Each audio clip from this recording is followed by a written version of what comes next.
"Sir, those girls live on my street," said the black homeless girl to the mourning millionaire.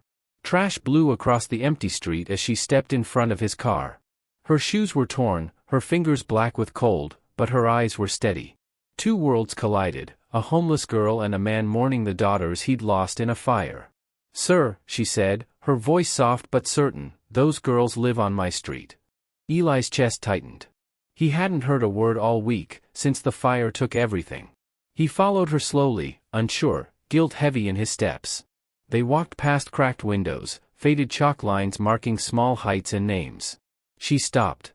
Her hand slipped under a loose brick and pulled out a small, burned hair clip. The pink flower was half melted, blackened at the edges. He froze. He had seen that clip in the funeral photos. These were the same girls. His grief. His loss. But somehow, she had known. She placed the clip in his palm. Not a word. Just truth in her quiet eyes. "See," she whispered. They were here. The crowd behind them fell silent. Phones lowered. Gasps. One woman pressed her hand to her mouth. Eli's knees gave way. He leaned against the wall, tracing the chalk names with trembling fingers. The reality hit: the daughters he had mourned as strangers, had lived, even briefly, among people he never noticed. Mara stood tall, calm as ever, handing him the proof.